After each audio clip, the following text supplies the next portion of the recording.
Hello viewers, welcome to my channel. இன்றைக்கி நம்ம ஹிந்தி எடிட்டோரியலில் எந்த ஆர்டிக்கலை பற்றி பார்க்க போகிறோம்னா the looking glass of history in Afghanistan. இந்த ஆர்டிக்கல் பொதுவாக எதை பற்றி பேசுதுன்னா, அதை கடந்த சில நாட்களாகவே ஆப்கானிஸ்தானில் தாலிபான் தீவிரவாதிகள் பல டிஸ்ட்ரிக்டை வந்து கைப்பற்றிட்டாங்க. தங்களுடைய அரசை வந்து அவங்க நிறுவுறாங்க. யுனைடெட் ஸ்டேட்ஸ் ஆஃப் அமெரிக்கா வந்து என்ன பண்ணுச்சுன்னா, தன்னுடைய படையை கொஞ்சம் கொஞ்சமாக ஆப்கானிஸ்தான் வந்து வெளியேற்றி கொண்டே இருக்கிறது. இது போன்ற ஒரு சூழலில் அங்கே அரசியல் சூழல் என்ன நடந்துச்சு, வரலாற்றில் எந்தெந்த நாடுலாம் வந்து ஆப்கானிஸ்தானுக்கு உதவி செஞ்சுருக்குது, அது இப்போ எந்த நிலைமையில் இருக்குது, அதை பற்றி தான் வந்து இந்த ஆர்டிக்கல் பொதுவாக பேசுது. வாங்க நம்ம லைன் பை லைனாக படித்து ஆர்டிக்கலை புரிஞ்சுப்போம். இந்த ஆர்டிக்கலில் நீங்கள் நிறைய vocabularies, phrasal verbs, idioms and phrase இதெல்லாம் நீங்கள் வந்து கற்றுப்பீங்க. இந்த புது வேர்ட்ஸு, வொக்காபுலரிஸு, ஃப்ரேசல் வேர்ப்ஸ் எல்லாமே வந்து நீங்கள் ஃபேஸ் பண்ணுற எக்ஸாமில் வந்து ரொம்ப பயனுள்ளதாக இருக்கும். இந்த டைட்டில் பார்த்தீங்கன்னா the looking glass of history in Afghanistan. அதாவது ஆப்கானிஸ்தானுடைய வரலாறு என்ன, இது வரைக்கும் என்னவா இருந்திருக்கு அப்படின்றத பற்றி தான் இந்த டாபிக் சொல்லுது. லுக்கிங் கிளாஸ் அப்படின்ற அதோடைய மீனிங் என்னன்னு பாருங்கள். மிரர். லுக்கிங் கிளாஸ் அப்படின்னு சொல்கிறது வந்து ஓல்டு ஃபேஷன், பட் மாடர்ன் வேர்டில் என்ன சொல்கிறாங்கன்னா மிரர். மிரர்னுடைய இன்னொரு வேர்டு தான் வந்து லுக்கிங் கிளாஸ் அப்படின்னு சொல்லிட்டு. அதாவது ஆப்கானிஸ்தானுடைய வரலாற்றை வந்து நம்ம கண்ணாடியிலே பார்க்கலாம் அப்படின்னு சொல்லிட்டு சொல்கிறாருங்க. அடுத்து பாருங்கள், subheading. The reason for the United States failure is no different from that of the Soviets. India too can hardly impact the ground situations. அதாவது என்ன மீனிங்னா, இது இப்போ வந்து யுனைடெட் ஸ்டேட்ஸ் வந்து கொஞ்சம் கொஞ்சமாக வந்து தன்னுடைய படைகளை ஆப்கானிஸ்தான்லேருந்து வெளியேற்றிக்கிட்டு இருக்குது. இதே போல தான் சோவியத் யூனியன், ரஷ்யாவும் வந்து முன்னாடி வந்து ஆப்கானிஸ்தானில் தன்னுடைய படையை வச்சுக்கிட்டு இருந்துச்சு. அது கிட்டத்தட்ட 1985 அந்த டைமில். இதே போல் தான் கொஞ்சம் கொஞ்சமாக தன்னுடைய படையும் வந்து சோவியத் யூனியனை வந்து ஆப்கானிஸ்தானில் தன்னுடைய படையை வந்து வெளியேற்றி விட்டது. அமெரிக்காவுக்கும் சோவியத்துக்கும் என்ன ஒரு சிந்தனை, என்ன ஒரு நோக்கம்னா, அமெரிக்கா வந்து டெமோக்ராட்டிக் கண்ட்ரி, ஆனால் ரஷ்யா வந்து ஒரு கம்யூனிஸ்ட் கண்ட்ரி. அவங்களுடைய ஐடியாலஜியே எல்லாமே இப்போ அமெரிக்கா எடுத்துக்கிட்டா சொல்லிட்டு அவங்க வந்து டெமோக்ரஸியை பற்றி அந்த ஐடியாவை எல்லா இடத்துலையும் பரப்ப பார்ப்பாங்க. சோவியத் யூனியன் வந்து பார்த்தீங்கன்னா ஒரு கம்யூனிசம், அந்த ஐடியாலஜியை பரப்ப பார்ப்பாங்க. அதான் அவங்களுடைய மெயின் எய்ம். அதனால தான் வந்து மற்ற நாடுகளுக்கு வந்து அவங்க வந்து ஒரு உதவி செய்வாங்க. சரி, வாங்க நம்ம ஆர்டிக்கிள்குள்ளே பார்ப்போம்.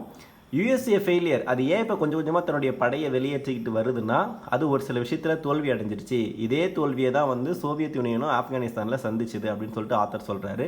அது என்ன விஷயம் அப்படின்னு சொல்லிட்டு டீட்டெயிலாக பார்ப்போம்.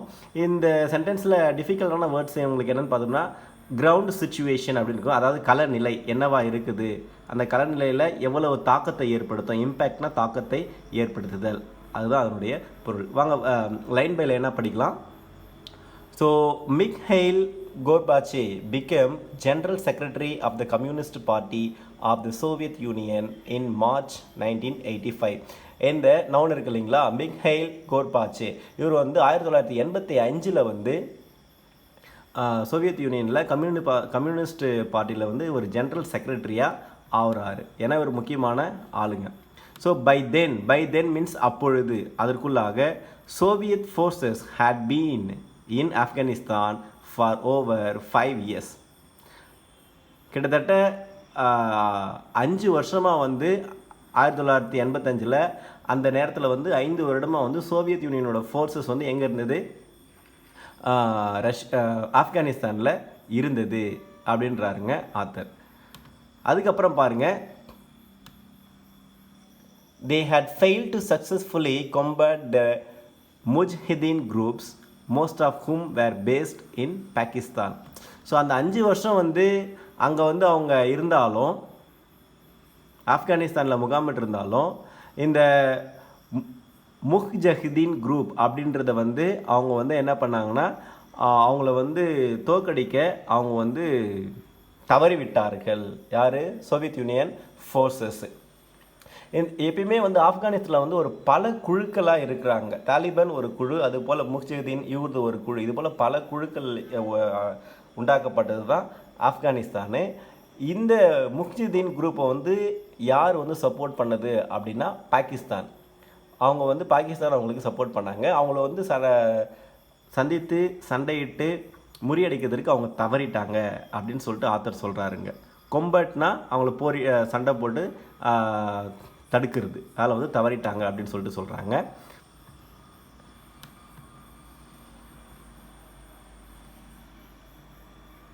அடுத்து பாருங்கள், த முஜ்ஹிதீன் received crucial support from the United States, but critical factor was their Pakistan base. இங்கே பாருங்கள், அவங்க வந்து சப்போர்ட் எங்கேருந்து கிடச்சிது அவங்களுக்கு? சோவியத் யூனியன் கிட்ட, யுனைடெட் ஸ்டேட்ஸ் கிட்டேருந்து அவருக்கு சப்போர்ட்டு கிடச்சிது. யாருக்கு? முஜ்ஹிதீன் அந்த குரூப்புக்கு. ஆனால் கிரிட்டிக்கல் ஃபேக்டர் அவங்களுக்கு யார்? முக்கியமான ஒரு காரணி அவங்களுக்கு யாருன்னா பாகிஸ்தான் தான். யுனைடெட் ஸ்டேட்ஸ் ஆஃப் அமெரிக்கா கிட்டேருந்து அந்த முஜ்ஹிதீன் குரூப்பு வந்து சப்போர்ட்டை வாங்கினாலும் அவங்களுக்கு முக்கியமான ஃபேக்டர் யார், பேக்கப் யாராக இருந்தாங்க? பாகிஸ்தான் தான். இங்கே பாருங்கள், secure with the USA fully behind it, Pakistan knew that the Soviet Union would not risk crossing the Durand line to take armed action on Pakistan territory. So இந்த விஷயம் வந்து யாருக்குள்ளே நடக்குது? Pakistan, Afghanistan, United States of America and Soviet Union. இந்த நிகழ்ச்சியில் இவங்க எல்லாம் வந்து பங்கு பெறுறாங்க. இங்கே வந்து பாருங்கள், பாகிஸ்தானுக்கு, ஏன்னா இப்போ யூஎஸ்ஏ வந்து முஜ்ஹிதீன் குரூப்புக்கு சப்போர்ட் பண்ணுது இல்லைங்களா? Secure with US fully behind it, அதுக்கு பின்னாடி வந்து யூஎஸ்ஏ இருக்கிறாங்க. அதனால் பாதுகாப்பாக இருக்குது எது? ஆப்கானிஸ்தான். அதனால் பாகிஸ்தானுக்கு தெரியும் என்னென்னு, that Soviet union would not risk, அவங்க வந்து ரிஸ்க் எடுக்க மாட்டாங்க சோவியத் யூனியன்னு. எதுக்கு? இந்த டியூரோடோன் லைனு அது வந்து பாகிஸ்தான் டெரிட்டரியில் வருது. அதாவது பாகிஸ்தான், ஆப்கானிஸ்தான் இதெல்லாம் வந்து அண்டை நாடுகள். அந்த டெரிட்டரியை வந்து தாண்டுவதற்கு சோவியத் யூனியன் வந்து ரிஸ்க் எடுக்காது. ஏன்னா பின்னாடி யார் சப்போர்ட் இருக்கிறாங்க? யூஎஸ் ஆப்கானிஸ்தானுக்கு சப்போர்ட் இருக்காங்க அப்படின்னு சொல்லிட்டு பாகிஸ்தானுக்கு தெரியும். அடுத்து பாருங்கள், in his insightful book the great game in Afghanistan, Rajiv Gandhi, General Zia and the unending war, Kallol Bhattacharjee. இந்த ஆத்தர் வந்து அவருடைய புக்கில் வந்து ரெக்கார்ட் பண்ணுறாரு, எழுதுகிறாரு. Records that immediately after becoming the Soviet Union's supreme leader mister Gorbachev had met Pakistani dictator in Moscow. அதாவது இந்த இன்ட்ரடக்ஷனில் சொல்லணும் இல்லையா, கோர்பாச்சேவ் அது ஒரு வந்து என்னவா ஆகிறாருன்னா சோவியத் யூனியனுடைய சுப்ரீம் லீடராக வந்து மாறுறாரு. அந்த டைமில் வந்து அவர் என்ன பண்ணுறாருன்னா மாஸ்கோவில் பாகிஸ்தானினுடைய டிக்டேட்டரை வந்து அவர் மீட் பண்ணுறாரு. அப்போது அவர் என்ன பண்ணுறாரு, ஈ ஹேட் வார்ன்ட் ஹிம், அதாவது அந்த கோர்பாச்சேவ் அப்படின்றார் இல்லையா, சோவியத் யூனியனுடைய முக்கியமான லீடர், அவர் வந்து பாகிஸ்தானுடைய அப்போதில் இருந்த டிக்டேட்டரை வந்து வார்ன் பண்ணுறாரு. என்னென்னு, that Moscow would ensure that Pakistan faces the consequences of backing the mujahideen. USA mujahideen குரூப்புக்கு சப்போர்ட் பண்ணாலும் அது எதனுடைய பேஸ்டு? பாகிஸ்தான் பேஸ்டு. அதனால தான் வந்து சோவியத் யூனியனுடைய சுப்ரீம் லீடர் என்ன சொல்கிறாருன்னா அந்த டிக்டேட்டரை பார்த்து வார்ன் பண்ணுறாரு. அப்படி நீங்கள் பேக்கப் பண்ணிங்கன்னா பாகிஸ்தான் வில் ஃபேஸ் கான்சிக்வன்சஸ், முக்கியமான ஒரு முடிவுகளை, விபரீதங்களை சந்திக்க நேரிடும் அப்படின்னு சொல்லிட்டு சொல்கிறாருங்க. So Zia was unfazed by the threat because he knew that the new Soviet leader was posturing. இந்த சென்டென்ஸில் வந்து உங்களுக்கு வந்து 2 வேர்டு வந்து கன்ஃபியூசபிள் வேர்ட்ஸ். அதை நீங்கள் சரியாக புரிஞ்சுக்கிட்டால் இந்த சென்டென்ஸினுடைய மீனிங் உங்களுக்கு நல்லா விளங்கிடும். அன்ஃபேஸ்ட் அதனுடைய மீனிங் பாருங்கள். அன்ஃபேஸ்ட்னா நாட் ஒரிட். ஜியா அப்படின்றவர் தான் வந்து அந்த டிக்டேட்டர். அவர் வந்து he was not worried by the threat. ஏன்னா இங்கே சோவியத் யூனியனுடைய லீடர் கோர்பாச்சேவ் அவர் என்ன சொல்கிறாரு, பாகிஸ்தான் வந்து முக்கியமான கான்சிக்வன்ஸை வந்து சந்திக்க நேரிடும். காரணம் என்னன்னா, நீங்கள் வந்து ஆப்கானிஸ்தானுக்கு பேக்கப் பண்ணிடுறீங்க அப்படின்னு சொல்லும்போது இந்த ஜியா அப்படின்ற டிக்டேட்டர் வந்து என்ன பண்ணல, ஒரியா பண்ணல பை த த்ரெட். பிகாஸ் ஏன் அப்படின்னு சொல்லிட்டு சொல்கிறாரு பாருங்க. Because he knew, Zia knew that the new Soviet leader, அதாவது கோர்பாச்சேவ் வாஸ் போஸ்டரிங். போஸ்டரிங்ன்ற மீனிங்கை வந்து பாருங்கள். Fostering means to present to be something that you are not by saying or doing things in order to impress or trick people. அதாவது நீ ஒரு செயலை செய்யவே மாட்ட, ஆனால் செய்யாமலே நான் அதை செய்ய போகிறேன் அப்படின்னு சொல்லிட்டு மற்றவங்களை பயம்பூத்திக்கிட்டு த்ரிட்டன் பண்ணிட்டு இருக்கீங்க இல்லையா, அதுக்கு பேர் தான் வந்து போஸ்டரிங். அதுபோல் ஜியா என்ன நினைக்கிறாரு அப்படின்னா, இவர் சும்மா சொல்லிட்டு தான் இருப்பார், சீரியஸான கான்சிக்வன்ஸை நீங்கள் ஃபேஸ் பண்ண முடியும், ஃபேஸ் பண்ண போகிறீங்க அப்படின்னு சொல்லிட்டு சொல்லிக்கிட்டு இருக்கிறாரு, ஆனால் செய்ய மாட்டார் அப்படின்னு ஒரு நம்பிக்கை அவங்களுக்கு இருந்துச்சு. ஏன்னா அவர் சொல்கிறதும் உண்மை தான், ஏன்னா அவர் சும்மா சொல்லிகிட்டு இருக்கிறாரு ஆனால் செய்ய மாட்டார் அப்படின்ற எண்ணம் இருந்துச்சு. அடுத்து பாருங்கள், from the USSR to the ESA 32 years later, 1985 அதுக்கப்புறம் வந்து 32 ஆண்டுகளுக்கு பிறகு the wheel of history had turned. இவர் என்ன சிம்பாலிக்காக ஆத்தர் என்ன சொல்கிறாருன்னா, வீல் ஆஃப் ஹிஸ்டரினா வரலாற்று சக்கரம் வந்து அப்படியே மாறி இருக்குது அப்படின்னு சொல்லிட்டு சொல்கிறாரு. So it was the United states which was bogged down in Afghanistan. இது பி, இந்த சிம்பிள் உங்களுக்கு மறைச்சிட்டு இருக்கிறதால உங்களுக்கு தெரியல, பாக், BOGGED. It was the United States which was bogged down in Afghanistan. bogged down அப்படின்றது வந்து ஒரு phrasal verb. அதனுடைய மீனிங் என்னன்னு பாருங்க, to prevent somebody from making progress in activity. So அப்படின்னா bogged அப்படின்னா என்ன, ஒருவர் ஒரு செயலில் முன்னேற விடாமல் அதை தடுக்கிறது தான் வந்து bogged. ஸோ அதே போல் யுனைடெட் ஸ்டேட் தான் வந்து தன்னுடைய செயலை செய்ய விடாமல் தடுக்கப்பட்டது ஆப்கானிஸ்தானில் அப்படின்னு சொல்லிட்டு இது பேசிவ் வாய்ஸில் சொல்லியிருக்காங்க. ஓகேங்களா? Okay, next. For 16 years it had, despite a military surge, failed to quell the Taliban insurgents even though the group merely had the support of Pakistan. அதாவது இந்த சென்டென்ஸில் ஆத்தர் என்ன சொல்கிறாரு அப்படின்னு சொல்லிட்டு பார்த்தோம்னா, பாகிஸ்தான்லேருந்து இந்த தாலிபானுக்கு ஒரு சின்ன பேக்கப் தான் இருந்தது. ஆனால் யுஎஸ்ஏ கிட்ட வந்து ஒரு மிகப்பெரிய மிலிட்டரி சர்ஜே இருந்தது. அது வந்து என்ன பண்ணிடுச்சு, அதை தடுக்க தவறிவிட்டது. இதில் வந்து உங்களுக்கு 2 வார்த்தை வந்து உங்களுக்கு வந்து புதுசாக இருக்கும். ஒன்று வந்து சர்ஜ் அப்படின்னா சடன்லி இன்க்ரீஸ் ஆகுது. மிலிட்ரி வந்து ஆப்கானிஸ்தானில் யுஎஸ்ஏனுடைய மிலிட்ரி வந்து சடனாக இன்க்ரீஸ் ஆச்சு, அவங்களுடைய படைகளை நிரூபிச்சு. அப்படி இருந்தும் வந்து தாலிபானை வந்து அவங்களுடைய வளர்ச்சியை தடை செய்ய தவறி விட்டது. குவெல் அப்படின்றதுக்கு மீனிங் பாருங்கள், to stop something such as violent behaviour or protest or to stop or reduce strong or unpleasant feeling. அதனால ஃபஸ்ட்டு தான் இதனுடைய meaning, to stop something such as violent behaviour. அதாவது மிலிட்டரிஸ் அதிகமாக தன்னுடைய ஆப்கானிஸ்தானில் யுஎஸ்ஏ இறக்கினாலும் தாலிபானுடைய வைலண்ட் ஆக்டிவிட்டியை குவெல் பண்ண, அதாவது தடை செய்ய, டு ப்ரிவெண்ட், அதை ப்ரிவெண்ட் பண்ண தவறிவிட்டது அப்படின்னு சொல்லிட்டு ஆத்தர் சொல்கிறார்.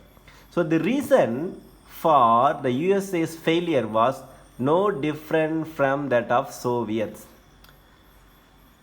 ரீசன் என்னன்னு சொல்கிறாரு அப்படின்னு சொல்லிட்டு பார்த்தோம்னா, ஏன் சோவியத் யூனியன் வந்து ஃபஸ்ட்டு ஃபெயிலியர் ஆச்சு ஆப்கானிஸ்தானில், ஏன் தன்னுடைய படையை பின்வாங்க வச்சுது, அந்த காரணமும் யுஎஸ்ஏ இப்போ படையை வந்து வெளியே வாங்கிட்டு இருக்கு இல்லையா, இந்த காரணமும் ரெண்டுமே ஒரே காரணம்தான். சோவியத் யூனியன் எதனால் தன்னுடைய படையை ஆப்கானிஸ்தான்லேருந்து பின்வாங்கிச்சோ, அது எந்த காரணத்துக்காக வந்து தன்னுடைய படையை வெளியேற்றதோ அதே காரணத்துக்காக தான் யுனைடெட் ஸ்டேட்ஸ் ஆஃப் அமெரிக்காவும் தன்னுடைய படையை பின்வாங்கி கொண்டது. ஏன்னா அவங்க தாலிபானை வந்து ப்ரிவெண்ட் பண்ண தவறிவிட்டார்கள் அப்படின்னு சொல்லுது. So it could not carry the war into the territory of Pakistan. அதனால் அவங்க என்ன பண்ணாங்க, பாகிஸ்தானுக்குள்ளே ஒரு போரை தொடுக்க முடியல அவங்க டெரிட்டரிக்குள்ளே. அடுத்து பாருங்கள், now armed with nuclear weapons. ஏன்னா பாகிஸ்தான் வந்து இப்போ வந்து ஒரு நியூக்ளியர் வெப்பன்ஸ் வச்சுருக்கிற ஒரு நாடு. ஓகே, அடுத்து பாருங்கள், destabilising such a state would have incalculable consequences. இப்போ வந்து ஆப்கானிஸ்தான்கிட்ட ஒரு என்ன சொல்கிறது, நியூக்ளியர் வெப்பன்ஸ்லாம் இருக்குது. இப்போ கொஞ்சம் கொஞ்சமாக அவங்க ஸ்டெபிலைஸ் பண்ணிக்கிட்டே வராங்க ஆப்கானிஸ்தானில். இப்போ அது போல் சூழலில் அவங்கக்கிட்ட எதிர்த்து ஃபைட் பண்ணோம்னா, now armed with nuclear weapons, nuclear weapon வச்சுங்கிறவங்கிட்ட அப்படி பண்ணோம்னா, destabilising such a state would have incalculable consequence, அதாவது கணக்கிட முடியாத அளவுக்கு அவங்க பின்விளைவுகளை அது தரும். டீஎஸ்டாப்ளிஷிங்குடைய மீனிங் பாருங்கள், to make a system or country or government become less firmly established or successful. அதாவது இப்போ தாலிபான் ஒரு கண்ட்ரியை நிறுவிட்டு வருது, அந்த நாட்டை கைப்பற்றி வருது, அதை வந்து டீஎஸ்டாப்ளிஷ் பண்ணோம்னா கான்சிக்வன்ஸ் அதிகமாக இருக்கும். அந்த கான்சிக்வன்ஸ் எப்படின்னா இன்கால்குலபிள் கான்சிக்வன்சஸாக இருக்கும் அப்படின்னு சொல்லிட்டு ஆத்தர் சொல்கிறாருங்க. அடுத்து பாருங்கள், Now, a new US leader, President Donald Trump, announcing his Afghanistan policy in August 2017 said, அதாவது 2017 டொனால்டு ட்ரம்ப் வந்து ஆப்கானிஸ்தான் பாலிசி ஒன்று அனௌன்ஸ் பண்ணுறாரு ஆப்கானிஸ்தான் நாட்டுக்கு ஆகஸ்ட்டில். அது என்னன்னு பாருங்கள். We can no longer be silent about Pakistan's safe havens for terrorist organization, the Taliban and other groups that pose a threat to the region and beyond. இதில் வந்து இதில் சென்டென்ஸில் கடினமான வார்த்தையை நம்ம ஃபஸ்ட்டு புரிஞ்சுக்கிட்டா அப்புறம் வந்து உங்களுக்கு வந்து இந்த சென்டென்ஸோடைய மீனிங் தெரிஞ்சிடும். சேஃப் ஹெவன் அப்படின்ற மீனிங் என்னன்னு பார்த்தோம்னா, a place where somebody can go to be safe from danger or attack. அதாவது வந்து பாகிஸ்தான் வந்து டெரரிஸ்ட்டுங்களுக்கு ஒன்று ஒரு பாதுகாப்பான இடமா இருக்குது. அதை வந்து United States America no longer, இதுக்கப்புறம் அதை பற்றி நாங்கள் சைலண்ட்டாக இருக்க மாட்டோம். ஏன்னா அது வந்து டெரரிஸ்ட் ஆர்கனைசேஷனுக்கு ஒரு சேஃப் ஹெவனாக இருக்குது, பதுங்கிறதுக்கு ஒரு நல்ல இடமா இருக்குதுன்னு சொல்கிறாரு. இந்த தாலிபனுக்கு அது சேஃப் இடமா இருக்குது. அதர் குரூப்ஸ், தாலிபன் இல்லாமல் மற்ற தீவிரவாத குரூப்புக்கு அது ரொம்ப ஒரு பாதுகாப்பாக இருக்குது. இந்த குரூப்லாம் சேர்ந்து தட் போஸ் அ த்ரெட், போஸ்னால் என்ன, ஒரு ஆபத்தை வந்து அது ப்ரெசென்ட் பண்ணுது. ஆபத்தை விளைவிக்கக்கூடிய குரூப்புகளுக்கு வந்து பாகிஸ்தான் வந்து ஒரு சேஃப் ஹெவனாக இருக்குது, ஒரு சேஃப் பிளேஸாக இருக்குது அப்படின்னு சொல்கிறாரு. சேஃப் ஹெவன் அப்படின்னா என்னென்னா ஒரு பாதுகாப்பான இடம். நெக்ஸ்ட் பாருங்கள். Pakistan has much to gain from partnering with our effort in Afghanistan. அப்போது யுஎஸ்ஏ பிரசிடென்ட் டொனால்ட் ட்ரம்ப் என்ன சொல்கிறாரு அப்படின்னா, எங்கள் கூட, அதாவது யுனைடெட் ஸ்டேட்ஸ் ஆஃப் அமெரிக்கா கூட பாகிஸ்தான் ஒரு நல்ல உறவோட பார்ட்னர்ஷிப் வச்சுக்கிட்டா அது வந்து நிறைய கெயின் பண்ணும் ஆப்கானிஸ்தானில் இருந்து அப்படின்னு சொல்கிறாருங்க. So it has much to lose by continuing to harbour criminals and terrorist. அதாவது டெரரிஸ்ட்டுக்கும் கிரிமினல்ஸுக்கும் பாகிஸ்தான் உதவி பண்ணுச்சுன்னா அது வந்து என்ன பண்ணும், நிறைய இழக்கிறதுக்கு வாய்ப்பு இருக்குது அப்படின்னு சொல்கிறாருங்க. அதுக்கடுத்து பாருங்கள். Donald Trump he followed this with a tweet on New Year's Day 2018 accusing Pakistan of lies and deceit. So 2018 new year அன்னைக்கு அவர் வந்து ஒரு ட்வீட் போடுறாரு. யார்? Donald Trump. அதில் என்னென்னா பாகிஸ்தான் வந்து என்னென்ன அக்யூஸ் பண்ணுறாரு, லைஸ் அண்ட் டிசிட். லைஸ்னால் உங்களுக்கு தெரியும் பொய், டிசிட்னா என்னென்னா ஏமாற்றுவது. இது ஏமாத்துறது, பொய் சொல்கிறது எல்லாமே பாகிஸ்தானுடைய வேலை அப்படின்னு சொல்கிறாரு. அடுத்து பாருங்கள். For Pakistan for sometimes the Pakistani leadership was concerned by the mercurial Trump but then realise that his were empty threats signs of the USA's frustration. தொடக்கத்தில் கன்சர்ன்னா என்னென்னா ஒரி பண்ணுறது. தொடக்கத்தில் டொனால்ட் ட்ரம்ப் இப்படி சொல்கிறதால பாகிஸ்தான் லீடர்ஷிப் வந்து ஒரி பண்ணாங்க, ஏதோ நடக்க போகுது அப்படின்னு சொல்லிட்டு. அதுக்கப்புறம் தான் தெரிஞ்சது, அவர் ரியலைஸ் பண்ணுறாங்க என்னென்னு, அவன் சும்மா த்ரெட்டன் பண்ணாங்க, அதனுடைய சைன் தான் அது.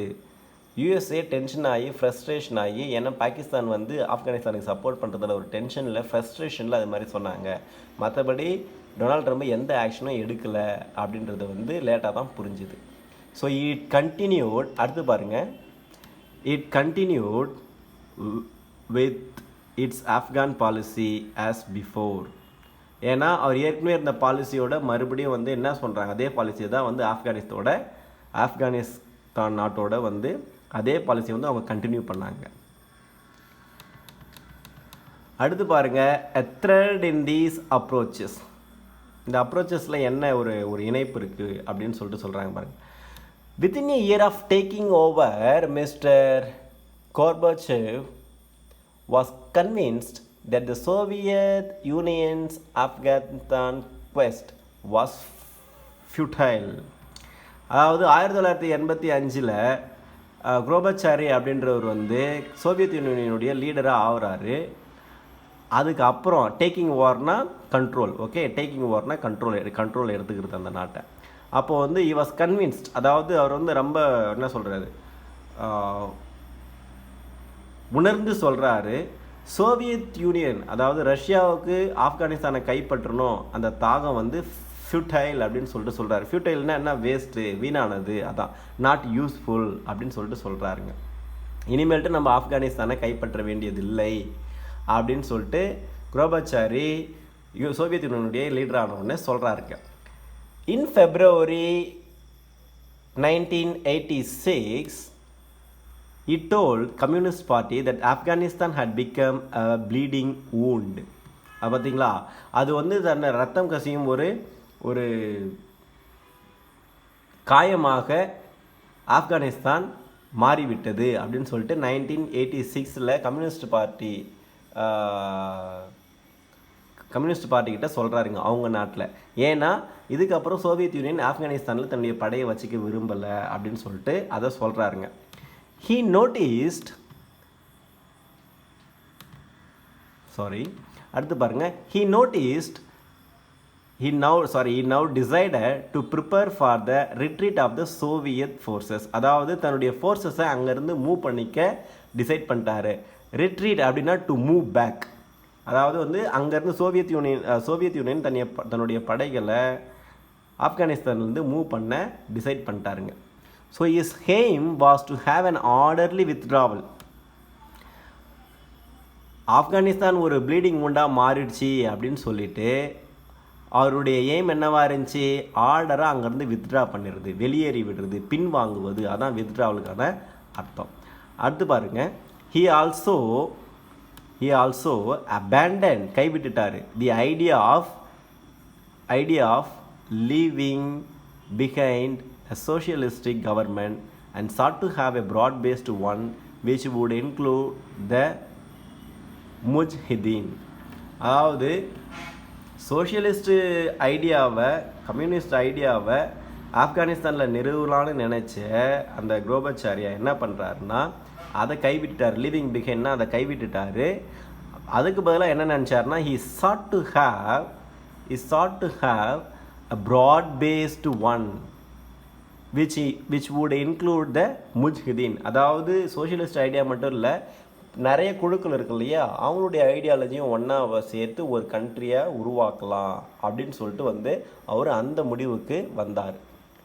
அடுத்து பாருங்கள், 14 months after warning Pakistan of serious consequences in August 2017 policy announcement, 2017 கிட்டத்தட்ட 14 மாதங்களுக்கு அப்புறம் ஒரு பாலிசியை வந்து அனௌன்ஸ் பண்ணுறாருங்க. யார், mister Trump, then president of United states.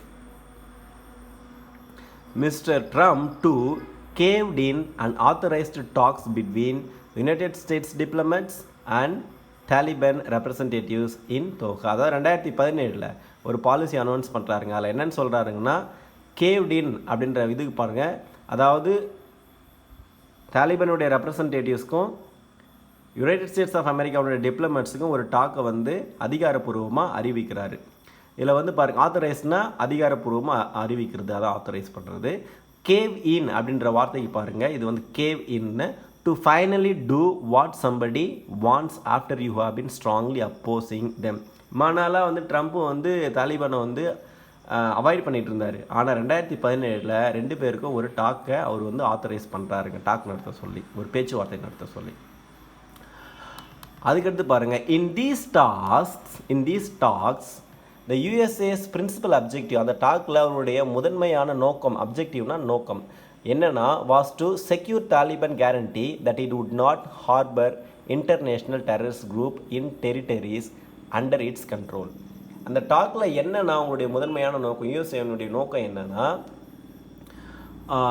International terrorist குரூப்பை வந்து தாலிபான், அதாவது ஆப்கானிஸ்தான் அவங்களுடைய டெரிட்டரியில் ஹார்பர் பண்ணக்கூடாது. ஹார்பர்னால் என்னென்னா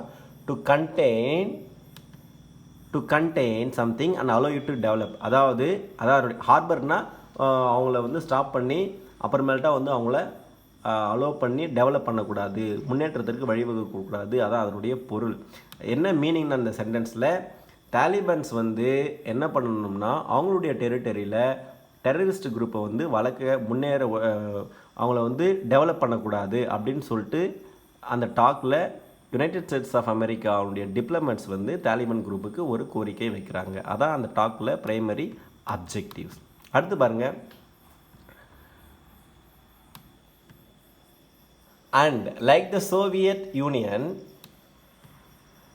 over 3 decades ago, the USA too accepted the idea of Afghan interim administration, which included the Taliban. அதே போல் எப்படி வந்து சோவியத் யூனியனுடைய லீடர் வந்து கோர்பாச்சாரியா வந்து ஒரு இன்க்ளூசிவான கவர்மெண்ட்டை ஆப்கானிஸ்தானில் உருவாக்கணும்னு நினச்சாரோ, அதே போல் கிட்டத்தட்ட 3 decades 30 ஆண்டு, டிகேட்னா ஒரு தெரியும் 10 ஆண்டு, 3 decadesனா 30 ஆண்டுகளுக்கு முன்னாடி யூஎஸ்ஏவும் வந்து அதே போல் accepted the idea of Afghanistan interim administration which included the Taliban. எல்லாரையும் தாலிபானையும் இன்க்ளூட் பண்ணுற ஒரு நாட்டை வந்து உருவாக்கணும்னு அக்செப்ட் பண்ணிச்சு. இன்டரிம் அப்படின்னா என்னென்னா, intended to last for only a short time until something more permanent is found. அதாவது ஒரு கொஞ்ச நாளைக்கு அதை அக்செப்ட் பண்ணிக்கிறது, அதுக்குள்ளே வேறு எதனா பெர்மனண்ட்டான ஒரு என்ன நடக்கும் அப்படின்ற அடிப்படையில் அதை அக்செப்ட் பண்ணிச்சிங்க. அடுத்து பாருங்கள், த February 2020 USA Taliban agreement which Mr. Trump's successor President Joe Biden has honored. அதாவது 2020 வந்து யூஎஸ்க்கும் தாலிபானுக்கும் ஒரு அக்ரிமெண்ட் இருந்துச்சு. அந்த அக்ரிமெண்ட்டை வந்து ஆனர் பண்ணுறாருங்க. யார்? ட்ரம்ப்னுடைய சக்ஸஸர் இப்போ இருக்கிற ஜோ பைடன் வந்து என்ன பண்ணுறாரு? ஆனர் பண்ணுறாரு. ஆனர்னா என்னென்னா மீனிங் பாருங்கள், to do what you have agreed or promise to do. அதாவது யூஎஸ்ஏ டிப்ளமேட்ஸும் தாலிபானுடைய ரெப்ரசன்டேட்டிவும் என்ன அக்செப்ட் பண்ணினாங்க, என்ன ஒரு பேச்சுவார்த்தை நடத்தினாங்க? ஆப்கானிஸ்தானில் அவங்களுடைய டெரிட்டரியில் தாலிபான் வந்து மற்ற எந்த டெரரிஸ்ட் குரூப்பையும் வளர்க்கக்கூடாதுன்னு சொல்லிட்டு சொன்னாங்க இல்லையா, அதை வந்து இவர் வரவேற்கிறாருங்க.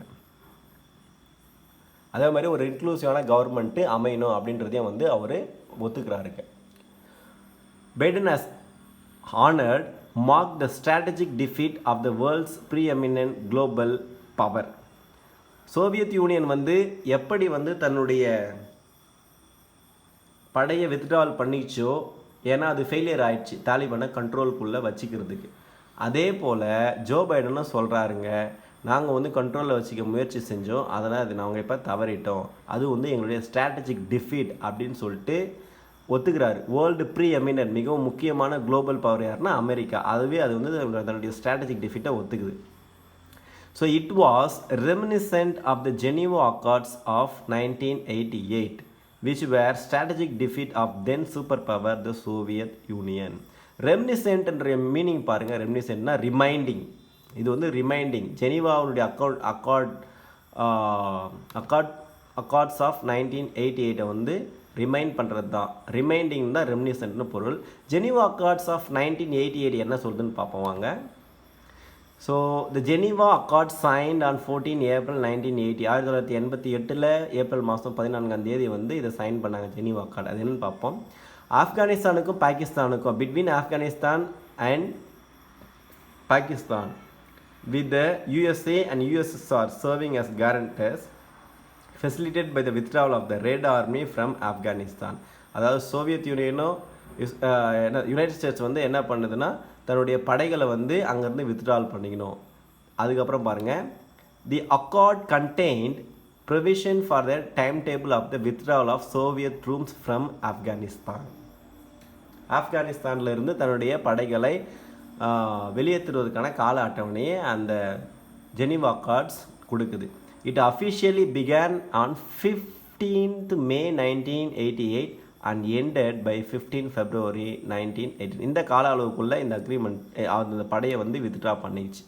thus putting an end to 9-year long Soviet occupation of Afghanistan. கிட்டத்தட்ட 9 வருஷமாக வந்து ஆப்கானிஸ்தானை வந்து சோவியத் யூனியன் வந்து ஆக்குபை பண்ணி வச்சுருந்தாங்க. அது வந்து ஒரு முடிவுக்கு வந்தது. எதன் வழியாக? Geneva accords of 1988. இதை தான் வந்து ரிமைண்ட் பண்ணுது. இது ஜோ பைடன் வந்து இந்த ஸ்ட்ராட்டஜிக் டிஃபீட் ஒத்துக்கிறார் இல்லையா, அதை வந்து இது ஜெனீவா அக்கார்ட்ஸை தான் ரிமைண்ட் பண்ணுது. which were strategic defeat of then superpower the Soviet Union.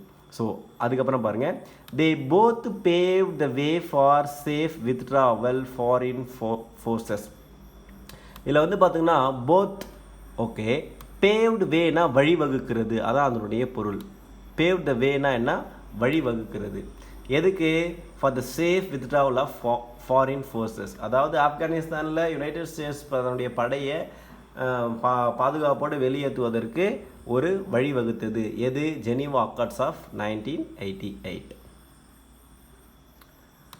அதுக்கடுத்து பாருங்கள், ஃப்ரம் 1986 to 1988, 2 ஆண்டா Soviets tried hard to put in place and inclusive government in Pakistan. அதாவது 2 வருஷமாக சோவியத் யூனியன் என்ன பண்ணிச்சு, ஒரு இன்க்ளூசிவ் கவர்மெண்ட் ஆப்கானிஸ்தானில் ஃபார்ம் பண்ணணும்னு நினச்சிது. இன்க்ளூசிவ்னா என்ன, எல்லா குரூப், தாலிபன் அந்த குரூப், நிறைய குரூப் வந்து ஆப்கானிஸ்தானில் இருக்குது.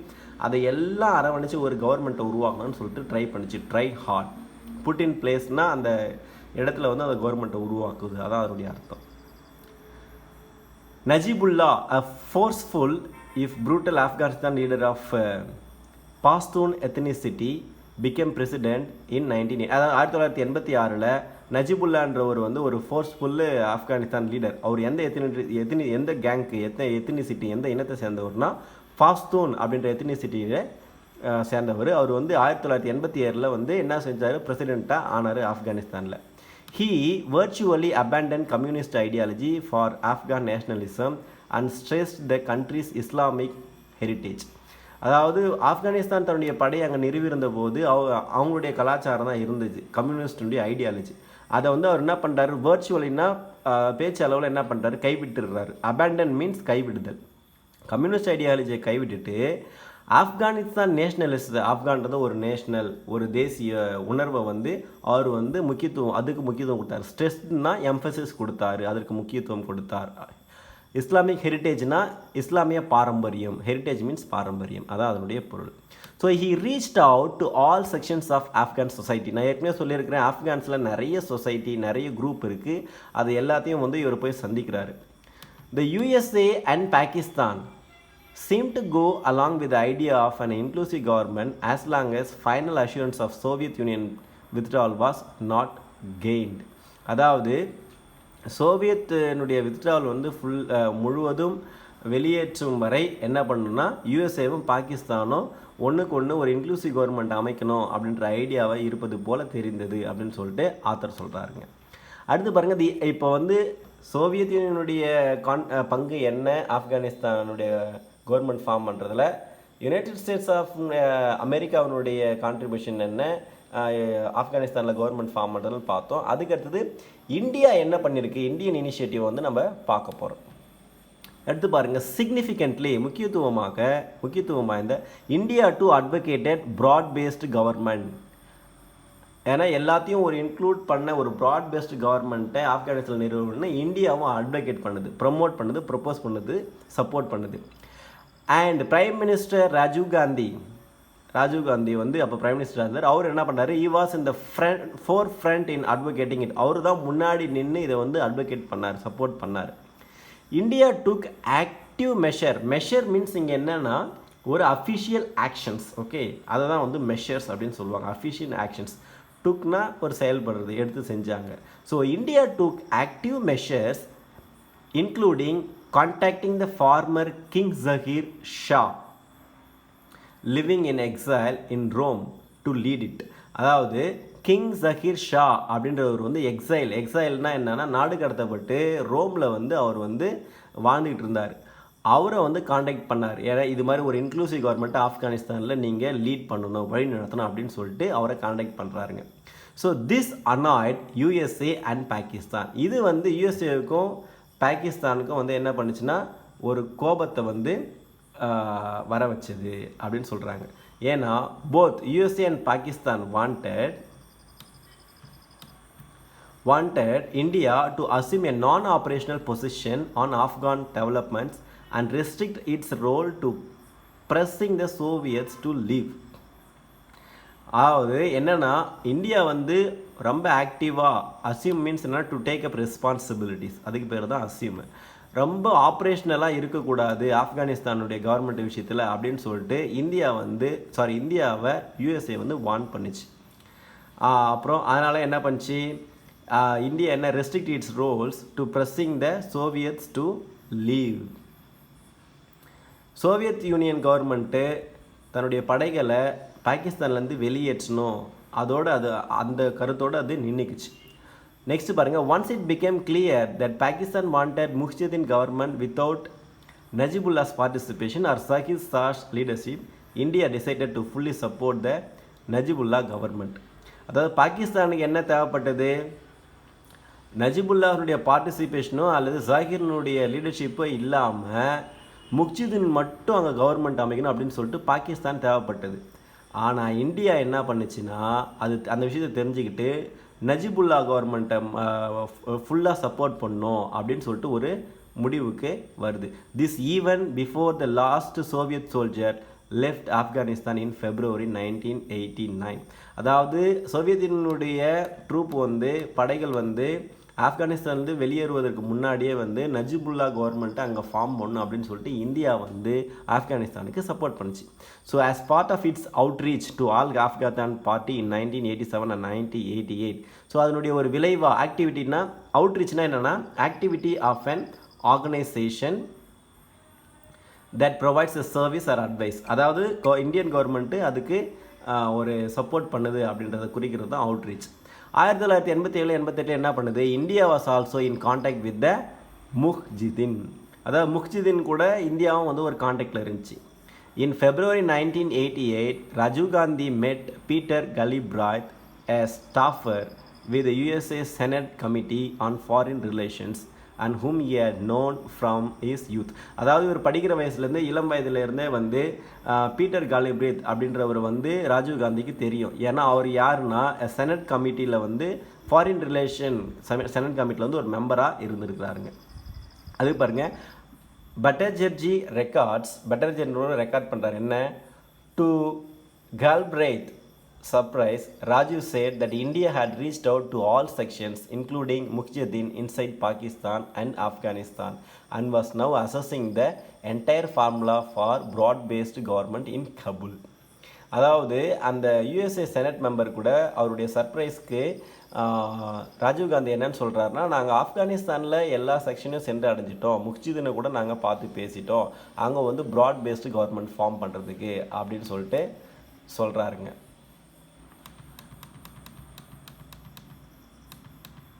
அடுத்து பாருங்கள், this shows that Rajiv Gandhi pursued the requirements of realpolitik. பர்சியூட்ன்ற மீனிங் என்னன்னு பாருங்கள், to do something or try to achieve something over a period of time, அதான் அதனுடைய பொருள்.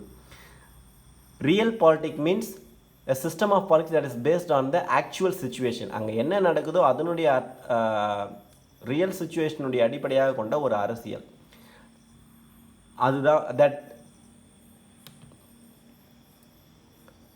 a system of politics that is based on the actual situation and needs of a country or political party rather than moral principle. moral principle இல்லாமல் ஒரு சுச்சுவேஷனை மையப்படுத்தி ஒரு real politics பண்ணுறாங்க இல்லையா, அதுதான் ரியல் பொலிட்டிக், அதனுடைய meaning. Even while forming supporting Najibullah, he was not averse to acknowledge at the highest political level that if India interests demanded so, India would not hesitate to do business with any Afghan group, however so regressive its ideology. அதாவது எல்லாரும் சேர்ந்து ஒரு கவர்மெண்ட்டை form பண்ணாங்கன்னா India அதுக்கு support பண்ணோம், அந்த ideology எவ்வளோ ரெக்ரெசிவாக இருந்தாலும். அது ரெக்ரெசிவ் அப்படின்ற வார்த்தைக்கு மீனிங் என்னென்னு பாருங்கள், becoming are making something less advanced. அதாவது ரொம்ப அட்வான்ஸ்டான ஒரு ஐடியாலஜியாக இல்லாமல் இருந்தால் கூட நாங்கள் அதுக்கு சப்போர்ட் பண்ணுவோம், ஒரு ப்ராட் பேஸ்டு கவர்மெண்ட்டை ஃபார்ம் பண்ணிங்கன்னா அப்படின்னு சொல்லிட்டு ராஜீவ் காந்தி சொல்கிறாருங்க ஆப்கானிஸ்தான் கவர்மெண்ட்டுக்கு. India's 2021 Afghan dilemma mirrors. அதாவது இப்போ 2021 ஆப்கான் கூட அது அந்த அளவுக்கு பேச்சுவார்த்தை நடத்தலை India.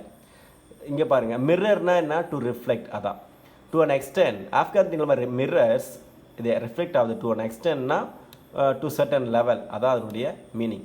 The one it faced post the Soviet withdrawal in 1989. Soviet Union 1989 தன்னுடைய படையை ஆப்கானிஸ்தான்லேருந்து பின்வாங்கிய போது என்ன ஃபேஸ் பண்ணிச்சோ அதே கண்டிஷனை தான் இந்தியா இன்றைக்கும் ஃபேஸ் பண்ணுது. There is a major difference though. ஆனால் இப்போ அதே காரணம் இருந்தாலும் ஒரு மேஜர் டிஃப்ரென்ஸ் இருக்குது அப்படின்னு சொல்லிட்டு சொல்கிறார். என்னென்னா, Kabul was led by strong Afghan leader. அப்போ 1989 கபுல் ஒரு ஸ்ட்ராங் லீடரால் வழிநடத்தப்பட்டது. நஜ்புல்லா அவரால் who had the capacity to hold, அதாவது டு கண்ட்ரோல், ஹோல்டுனா to control the situation together with Soviet assistance. அதாவது சோவியத் அசிஸ்டன்ஸோட 1989 கபுலை வந்து நஜ்புல்லான்ற ஒரு வழி நடத்தினார். அப்போ வந்து அவர் வந்து கண்ட்ரோலில் வச்சுக்கின்னு இருந்தார் எல்லாத்தையும். தட் வாஸ் ஃபோர்த் கம்மிங், அது வந்து going to happen. Okay, for while the Geneva Accords provided that neither side would help their proteges, they continued to do so. Geneva accords வந்து என்ன பண்ணுச்சுன்னா, யாருமே உதவி, அதாவது நெய்தர் சைட் வுட் ஹெல்ப் தேர் ப்ரோட்டேஜஸ் அப்படின்னு சொல்லிடுச்சு. அந்த நேரத்தில் நஜ்புல்லா வந்து என்ன பண்ணார்னா, அது நாட்டை வந்து ஒரு கண்ட்ரோலில் வச்சுருந்தார். Thus, for 3 years, Najibullah kept the Mujahideen at bay. At bay அப்படின்ற வார்த்தைக்கு மீனிங் பாருங்கள், to prevent an enemy from coming close. அப்படின்னா அதனுடைய சினோனிம்ஸ் பார்த்தீங்கன்னா ward off, WARDF, ward off. அதாவது மற்ற எனிமிகள் நாட்டுக்குள்ளே வராத, மற்ற டெரரிஸ்ட்டு நாட்டுக்குள்ளே வர்றதை வந்து அவர் கண்ட்ரோலில் வச்சுருந்தார், ப்ரிவெண்ட் பண்ணி வச்சுருந்தார். So it was with the collapse of Soviet Union in 1991 that the political unity of Kabul frayed. 1991 Soviet Union வந்து ஒரு கொலாப்ஸ் ஆகிடுச்சு, நாடெல்லாம் பிரிஞ்சிருச்சு. அந்த டைமில் வந்து தான் வந்து கபுல் வந்து ஃப்ரே ஆகிடுச்சு. என்னென்னா பிகம் வீக் ஆகிடுச்சு, பிரிஞ்சு ஒரு தொய்வு நிலைக்கு ஏற்பட்டுருச்சு அப்படின்னு சொல்கிறாங்க. அதான் அதனுடைய மீனிங். அடுத்து பாருங்கள், with that the army fragmented. அதுக்கப்புறம் வந்து ஆப்கானிஸ்தானில் இருக்கிற ஆர்மி வந்து என்ன பண்ணுச்சு, துண்டு துண்டாகிடுச்சு, to become small parts, paving the way for the mujahideen to take over. இப்போ முஜ்ஹதீனை வந்து என்ன பண்ணுச்சு, டேக் ஓவர் பண்ணிக்க அது அலோவ் பண்ணிடுச்சு. டேக் ஓவர்னா என்ன, to begin to have control in April 1992. Okay, soon enough, அதுக்கு விரைவாக intra mujahideen conflict resulted in complete instability in the country. அதாவது முஜ்ஹதீன் குரூப்புக்குள்ளேயே வந்து ஒரு கான்ஃப்ளிக்ட் உருவாச்சு. இன்ட்ரா கான்ஃப்ளிக்ட்னா குழுக்குள்ளேயே வந்து ஒரு கான்ஃப்ளிக்ட் உருவாச்சு. அதனால் வந்து கவர்மெண்ட்டு ஸ்டெபிலிட்டியை இழந்துருச்சு. That set the stage for the rise of the Taliban with Pakistan assistance. அதனால் என்ன போச்சுன்னா, தாலிபான் பாகிஸ்தானுடைய உதவி கொண்டு வருவதற்கு இது ஒரு வாய்ப்பாக அமைஞ்சிச்சு. செட் ஸ்டேஜ் அப்படின்னா to make it possible for something to happen or to make something likely to happen. அதாவது ஒரு நிகழ்வு வந்து நடப்பதற்கு வந்து இது வந்து ஒரு காரணமாக அமைஞ்சு போச்சு. எது, இந்த முஜ்ஹதீனுடைய குரூப்பில் ஒரு கான்ஃப்ளிக்ட் ஏற்பட்டுச்சு இல்லையா, அது. அடுத்து பாருங்க, த இன்டர்நெசின் முஜ்ஹதீன் ஹாஸ்டிலிட்டிஸ். அதாவது அவங்களுக்கு இடையில ஏற்பட்ட ஒரு பாதிப்பு இருக்கு இல்லைங்களா, அதுதான் த இன்டர்நெசின். அதுக்கு மீனிங் பாருங்க, happening between members of the same group. அதாவது வந்து அவங்களுக்குள்ள ஏற்பட்ட ஒரு conflict. Mujahideen hostilities fortunately provided India. அது ஒரு அதிர்ஷ்டவசமாக இந்தியாவுக்கு ஒரு ஸ்ட்ராட்டஜிக் ஆப்பர்ச்சுனிட்டியை ப்ரொவைட் கொடுத்துச்சு. என்னென்னா, to influence the ground situation in Afghanistan along with Iran and Russia. Russia மற்றும் ஈரானுடைய உதவி கொண்டு ஆப்கானிஸ்தானில் ஒரு கிரவுண்ட் சுச்சுவேஷனை இன்ஃப்ளூயன்ஸ் பண்ணுறதுக்கு இந்தியாவுக்கு அது ஒரு வழி வகுத்துச்சு. கிரவுண்ட் சுச்சுவேஷன் என்னென்னு பாருங்கள், ஒரு குட் ரீசன். அதான் வந்து கிரவுண்ட் சுச்சுவேஷன் அதனுடைய பொருள். But fortune does not smile at all times. ஆனால் அந்த அதிர்ஷ்டம் ரொம்ப நாள் நிலைக்கல. அதை தான் வந்து இப்படி சொல்லுவாங்க ஒரு proverb, fortune does not smile at all times. அதான் அதனுடைய பொருள். அடுத்து பாருங்கள், ஆப்கானிஸ்தான் டுடே. ஆப்கானிஸ்தான் இன்றைக்கி எந்த நிலைமையில் இருக்குன்னா, now like Rajiv Gandhi 1986-1988 period, India foreign policy and security managers R advocating the formation of inclusive government. அதாவது ராஜீவ்காந்தி எப்படி வந்து இந்த ஆண்டுகளில் இன்க்ளூசிவ் கவர்மெண்ட் ஆப்கானிஸ்தானில் ஃபார்ம் பண்ண சொன்னாரோ அதே மாதிரி இப்போ இந்தியாவும் ட்ரை பண்ணுது, அதையே மெத்தடை ஃபாலோ பண்ணுது.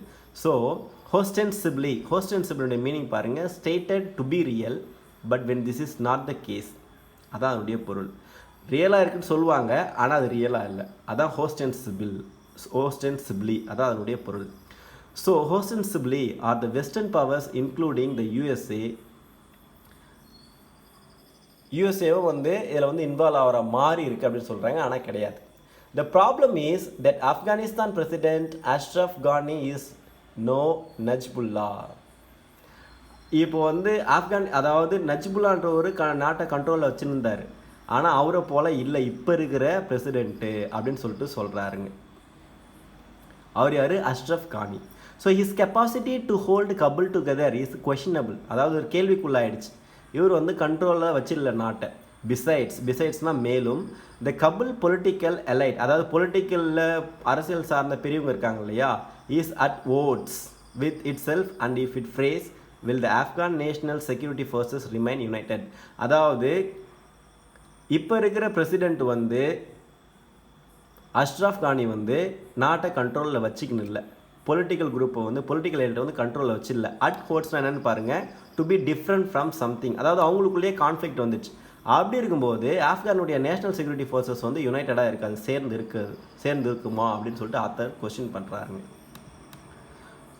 The extent to which the USA will be willing to support Kabul post August 31, அதாவது ஆகஸ்ட் 31க்கு அப்புறம் எந்த அளவுக்கு வந்து யூஎஸ்ஏ வந்து கபுல், அதாவது இப்போ இருக்கிற ஆப்கானிஸ்தான் பிரசிடெண்ட்டுக்கு சப்போர்ட் பண்ணுமோ அது வந்து தொடர்ந்து நம்ம பார்க்க வேண்டியது இருக்குது. ரிமைன்ஸ் டு பி சீன் அப்படின்னு சொல்கிறார். எந்த அளவுக்கு சப்போர்ட் பண்ணும் யூஎஸ்ஏ ஆகஸ்ட் 31க்கு அப்புறம் அப்படின்றத அதை நம்ம பொறுத்திருந்து தான் பார்க்கணும். ஏன்னா ஆகஸ்ட் 31 வரைக்கும் அந்த படை வந்து வெளியேறிட்டே இருக்கும், அதுக்கப்புறம் கம்ப்ளீட்டாக வெளியேறிடும். திஸ் சிச்சுவேஷன் ஆஃப் டோட்டல் ஃப்ளெக்ஸ்னா கண்டினியூஸ் மூவ்மெண்ட் அண்ட் சேஞ்ச், அதான் வந்து அதனுடைய பொருள் ஃப்ளெக்ஸ்னா. அதாவது இது ஒரு சூழல் வந்து ஆப்கானிஸ்தான் தொடர்ந்து மாறிட்டே இருக்குது. குட் ஹவ் பீன் ஈஸிலி ஃபோர்சீன், இதை வந்து என்ன சேஞ்ச் ஏற்படுன்றதை முன்கூட்டியே நம்ம கணிக்கலாம். Equally the need for maintaining open and direct contacts with all Afghanistan political party could also have been anticipated only if pragmatic and correct strategic attitudes had guided Indian policy. அதாவது India வந்து ஆப்கானிஸ்தானில் இருக்கிற எல்லாருக்கூடையும் பேச்சுவார்த்தை ஓப்பனாக வைக்கணும்னா அது எப்படி ரொம்ப ஒரு ப்ராக்டிக்கலாக இருக்கிற பாலிசியை வந்து அதை ஃபாலோ பண்ணணும் இந்தியா அப்படின்னு சொல்லிட்டு ஆத்தர் சொல்கிறார். நாட் வித் ஸ்டாண்டிங், இது வந்து ஒரு காம்பவுண்டு ப்ரீபொசிஷன். நாட் வித் ஸ்டாண்டிங்னா எதையும் பொருட்படுத்தாமல், notwithstanding all the appropriate diplomatic noise India may make, அதாவது டிப்ளமேட்டாக இந்தியா வந்து ஆப்கானிஸ்தான் டீல் பண்ணலைங்களா, அதெல்லாம் பொருட்படுத்தாமல் it has now real capacity to impact the ground situation in Afghanistan. இப்போ வந்து ஒரு கிரவுண்ட் சுச்சுவேஷனில் வந்து ஒரு இம்பேக்டை ஏற்படுத்தலாம் இந்தியா அப்படின்னு சொல்லிட்டு ஆத்தர் சொல்கிறாரு. And even if the best option for India comes to pass, ஏதாவது ஒரு சிறந்த ஆப்பர்ச்சுனிட்டி இந்தியாவுக்கு நடக்க இருந்தாலும் எதுக்கு ஆப்கானிஸ்தானை இன்ஃப்ளூயன்ஸ் பண்ணி ஒரு இன்க்ளூசிவ் கவர்மெண்ட்டை ஃபார்ம் பண்ணுறதுக்கு வந்துச்சுன்னா, its options of open contacts with Taliban will place it at a great disadvantage. அதாவது ஒரு ஆப்பர்ச்சுனிட்டி வந்தாலும் இந்தியாவுக்கு இந்த டைமில் ஒரு ஓப்பன் டாக்கு அவங்க தாலிபான் கூட நடத்தணும். அப்படி நடத்தலைன்னா இது வந்து இந்தியாவுக்கு ஒரு மிகப்பெரிய டிஸ்அட்வான்டேஜ். ஏன்னா தாலிபான் வந்து ஆப்கானிஸ்தானில் நிறைய பகுதிகளை அவங்க கைப்பற்றி விட்டார்கள். ஓப்பன் டாக்கு இந்தியா வந்து தாலிபான் கூட நடத்தணும் அப்படின்னு சொல்லிட்டு ஆத்தர் சொல்கிறாரு. அப்படி நடத்தலைன்னா இந்தியாவுக்கு ஒரு மிகப்பெரிய டிஸ்அட்வான்டேஜ் அப்படின்னு சொல்லிட்டு சொல்கிறார். ஹலோ வியூவர்ஸ், இந்த வீடியோ உங்களுக்கு நல்ல பயனுள்ள வகையில் இருக்கும்னு நம்புகிறேன். நீங்கள் எதனா சஜஷன் சொல்ல விரும்புனா அதை நீங்கள் கமெண்ட்டில் சொல்லலாம். I hope you have learnt lot of new words, vocabularies, phrasal verbs, idioms and phrase. Thank you very much for patiently watching this video.